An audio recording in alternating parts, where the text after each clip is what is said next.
I'm Devorah Major. I'm at City Lights Bookstore in San Francisco, and I'm reading a passage from The Invisible Man by Ralph Ellison.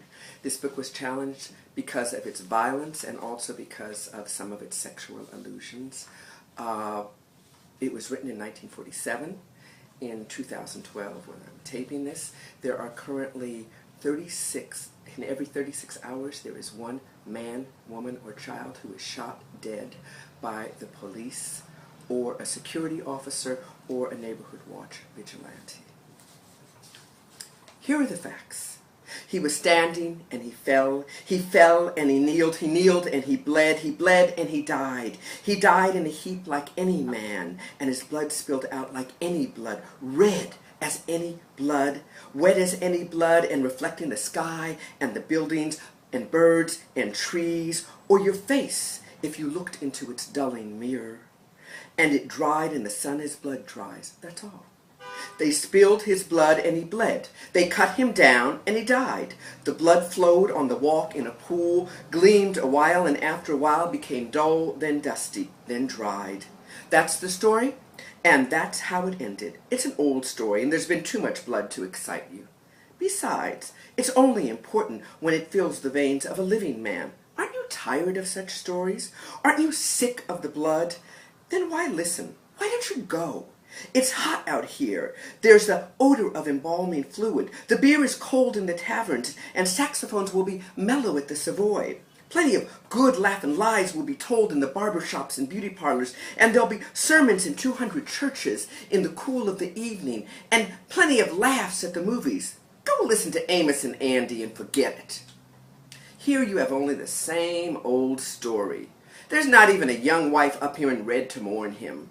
There's nothing here to pity, no one to break down and shout, nothing to give you the good old frightened feeling. The story's too short and too simple. His name was Clifton, Todd Clifton. He was unarmed, and his death was as senseless as his life was futile. He had struggled for brotherhood on 100 street corners, and he thought it would make him more human. But he died like any dog in a road. Listen to me standing up on this so-called mountain, I shouted. Let me tell it as it truly was. His name was Todd Clifton, and he was full of illusions. He thought he was a man when he was only Todd Clifton. He was shot for a simple mistake of judgment. He bled, and his blood dried, and shortly the cloud trampled out the stains. It was a normal mistake of which many are guilty. He thought he was a man, and that men were not meant to be pushed around. But it was hot downtown, and he forgot his history. He forgot the time and the place. He lost his hold on reality. There was a cop and a waiting audience, but he was Todd Clifton, and cops are everywhere. The cop? What about him? He was a cop, a good citizen. But this cop had an itchy finger and was eager ear for a word that rhymed with trigger.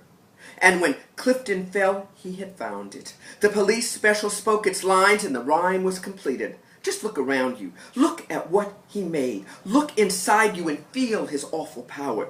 It was perfectly natural. The blood ran like blood in a comic book killing, on a comic book street, in a comic book town, on a comic book day, in a comic book world. Todd Clifton, one with the ages. But what has that to do with you in this heat of the veiled sun? Now he's a part of history, and he's earned his true freedom. Did they scribble his name on a standardized pad? His race, colored. Religion, unknown, probably born Baptist. Place of birth, U.S., some southern town. Next of kin, unknown. Address, unknown. Occupation, unemployed. Cause of death, be specific. Resisting reality in the form of a .38 caliber revolver in the hands of an arresting officer on 42nd between the library and the subway in the rear of the afternoon, of gunshot wounds received from 3 bullets fired at 3 paces. Such was the short, bitter life of Brother Todd Clifton. Now he's in this box with bolts tightened down. He's in this box, and we're in there with him. And when I told you this, you can go. It's dark in this box, and it's crowded. It has a cracked ceiling and clogged up toilet in the hall. It has rats and roaches, and it's far too expensive a dwelling.